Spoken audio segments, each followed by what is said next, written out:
तारीख 1 जुलाई 2002, समय 8:10, स्थान मास्को का डोमोडेरोडो हवाई अड्डा, संख्या 60, जिसमें 45 बच्चे थे। सभी मौत का इंतजार कर रहे थे। सुनकर आपको थोड़ा अजीब लगा होगा, लेकिन ये सच्ची घटना पर आधारित है, जिसे सुनने और देखने के बाद आपके रोंगटे खड़े हो जाएंगे। महज 38 मिनटों के बाद फ्लाइट रनवे पर लगी और सभी यात्री विमान में सवार हुए।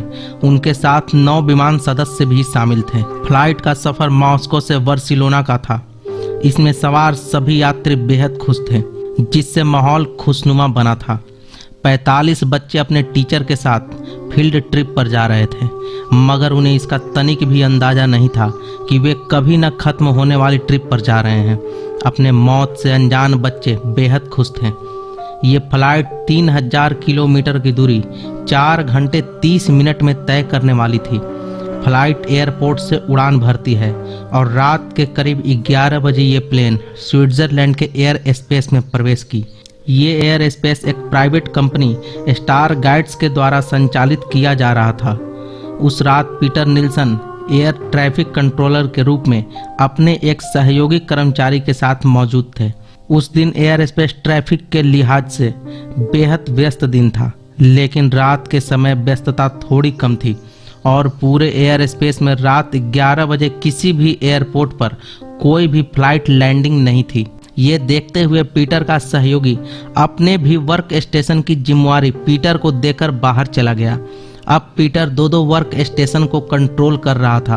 पहले रडार पर एयर स्पेस का ट्रैफिक शो हो रहा था और दूसरे पर एयरपोर्ट पर लैंड होने वाले प्लेन की मॉनिटरिंग हो रही थी। 11:08 पर फ्लाइट 2937 ऑस्ट्रेलिया के ऊपर 36,000 फीट की ऊंचाई पर उड़ रही थी। विमान 2937 में मौजूद यात्री इस इंतजार में थे कि अब से 2 घंटे के बाद फ्लाइट लैंड हो जाएगा, मगर होनी को तो कुछ और ही मंजूर था। फ्लाइट 2937 से 600 किलोमीटर दूर बरगेमो से एक DHL फ्लाइट 611 ब्रसेल जाने के लिए 11:06 पर वहां से निकली और तकरीबन 11:10 पर पीटर को यह सूचना मिली कि उसके मुख्य रडार को मेंटेनेंस के लिए बंद कर दिया गया है, इसलिए उसे बैकअप रडार सिस्टम का इस्तेमाल करने को कहा गया। लगभग 11:21 पर DHL 611 ने इस एयर स्पेस में एंटर किया और इस प्लेन के चालक ने पीटर से संपर्क किया और 36,000 फीट पर उड़ान भरने के लिए पीटर से परमिशन मांगी। उसी ऊंचाई पर उड़ने की परमिशन मांगी गई जहां उस वक्त मास्को से उड़ान भरने वाली प्लेन 2937 उड़ान भर रही थी। पीटर ने कैलकुलेशन करना शुरू किया और रडार पर यह देखा कि कहीं आसपास कोई प्लेन तो नहीं है, लेकिन तभी दूसरे रडार पर delayed flight airbus flight AEF 113 का मैसेज आया कि उन्हें पास के एयरपोर्ट पर लैंडिंग करनी है। अब पीटर 3 प्लेन के मूवमेंट को कंट्रोल कर रहा था। इधर लैंडिंग होने वाली फ्लाइट AEF 113 को निर्देश देने के लिए पीटर ने पास के टावर से बात करने की कोशिश की। उनका फोन मेंटेनेंस के कारण बंद था, इसलिए वो एयरपोर्ट से संपर्क नहीं कर पाए। पीटर ये सोचकर पहले रडार पर मूव कर गए कि AEF 113 को लैंड करने में 10 मिनट लगेंगे।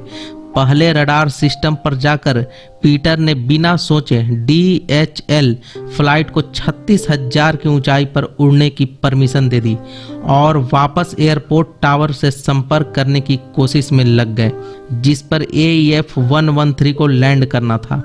इधर DHL को परमिशन मिलने के बाद वह 36,000 फीट की ऊंचाई पर उड़ान भर रहा था।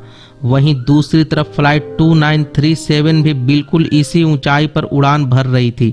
इस समय ये दोनों फ्लाइट एक दूसरे से 48,000 फीट दूर थे और बहुत ही तेजी से एक दूसरे के करीब आ रहे थे। ये तो जाहिर सी बात थी कि कहीं न कहीं एक दूसरे को क्रॉस करते, क्योंकि दोनों का रूट सेम था और जिस गति से वे उड़ रहे थे उससे ये अंदाजा भी लगाया जा सकता था ये दोनों स्विट्जरलैंड के ऊपर एक दूसरे को क्रॉस करेंगे।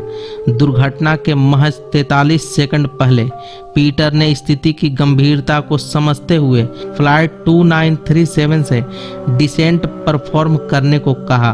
पीटर ने फ्लाइट 2937 को निर्देश दिया कि वो अपने फ्लाइट लेवल को 360 से घटाकर 350 पर ले आए, मगर तभी 2937 का TCA सिस्टम एकदम बज पड़ा और निर्देश देने लगा कि फ्लाइट का लेवल बढ़ा दिया जाए। ठीक उसी समय DHL का भी TCA सिस्टम एक अलार्म के साथ बजा और फ्लाइट लेवल कम करने का निर्देश दिया। बिना देर किए DHL के फ्लाइट ने TCA के निर्देश का पालन किया और फ्लाइट लेवल तेजी से कम करने लगा। मगर दूसरी तरफ 2937 के विमान चालक कुछ समझ नहीं पा रहा था कि TCA रडार को फॉलो करे या पीटर की बात को माने।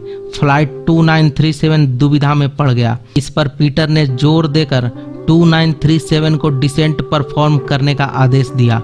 दुविधा में ही फ्लाइट 2937 ने पीटर की बात मानकर अपनी ऊंचाई कम करना शुरू कर दिया।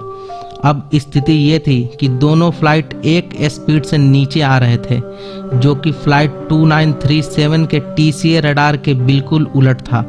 दरअसल आपको बता दें, TCA सिस्टम वो ऑटोमेटिक सिस्टम होता है जो प्लेन के उड़ने की ऊंचाई, स्पीड और दूसरी चीज़ों को ध्यान में रखकर एक 3D मैप बनाता है, जो आसपास से गुजरने वाली प्लेनों की जानकारी देता है। जैसे ही कोई प्लेन इस प्लेन के एरिया में घुसता है, वैसे ही TCA अलार्म बज जाता है और परिस्थिति के अनुसार एक प्लेन को डिसेंट और दूसरे प्लेन को फ्लाइंग करने का निर्देश देता है। उधर जब पीटर ने देखा कि फ्लाइट 2937 ने उसकी बात मानकर डिसेंट कर लिया है, तो वो थोड़ा निश्चिंत हो गया। उसे ये बिल्कुल भी अंदाजा नहीं था कि DHL फ्लाइट भी TCA अलार्म के निर्देश मानकर डिसेंट कर चुका है, क्योंकि फ्लाइट 2937 से लगातार कांटेक्ट में रहने के कारण DHL फ्लाइट लाखों कोशिश करने के बाद भी संपर्क नहीं कर पाया था। ऊपर से पीटर बैकअप सिस्टम इस्तेमाल कर रहा था, जिस पर एक जरूरी विजुअल अलार्म सिस्टम HTC था ही नहीं, जो ऐसे गंभीर परिस्थिति में रडार पर रेड क्रॉस साइन दिखाकर जोर जोर से आवाज करता है, जिसके कारण पीटर को सही खतरे का अंदाजा हो ही नहीं पाया।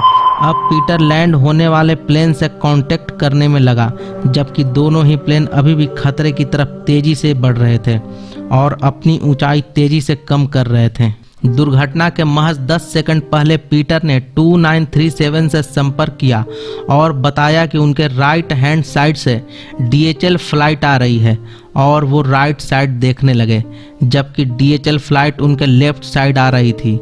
घटना के 3 सेकंड पहले रूसी चालकों का ध्यान अचानक अपने लेफ्ट साइड पर गया, तो हड़बड़ी में उन्होंने अपना प्लेन ऊपर करने की कोशिश की, लेकिन अब बहुत देर हो चुकी थी और फ्लाइट 2937 ठीक 11:35 और 32 सेकंड पर DHL फ्लाइट से 34,895 फीट की ऊंचाई पर टकरा गया।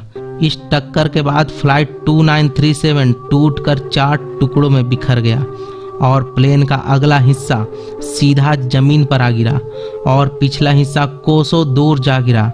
ये टक्कर इतना भयानक था कि 60 लोगों में से 53 लोग मारे गए, जिसमें 45 बच्चे थे। वहीं DHL फ्लाइट को भी काफी नुकसान उठाना पड़ा, लेकिन DHL विमान के चालकों की सूझबूझ से प्लेन घटना स्थल से 700 किलोमीटर दूर किसी जंगल में लैंड किया गया, जिससे प्लेन में मौजूद 2 लोगों को छोड़कर सभी लोगों को सही सलामत बचा लिया गया। कुल 71 लोग इस दुर्घटना में मारे गए। इस घटना की जांच करने पर पता चला कि सारी गलती एयर स्टेशन के संभालने में की गई लापरवाही के कारण हुई है। दोस्तों, आपको क्या लगता है, इन दोनों विमान के टक्कर में सबसे ज्यादा गलती किसकी थी? कमेंट बॉक्स में हमें टाइप करके जरूर बताइए। अगर वीडियो अच्छी लगी हो तो वीडियो को लाइक और शेयर जरूर करें। वीडियो के अंत तक बने रहने के लिए आपका धन्यवाद।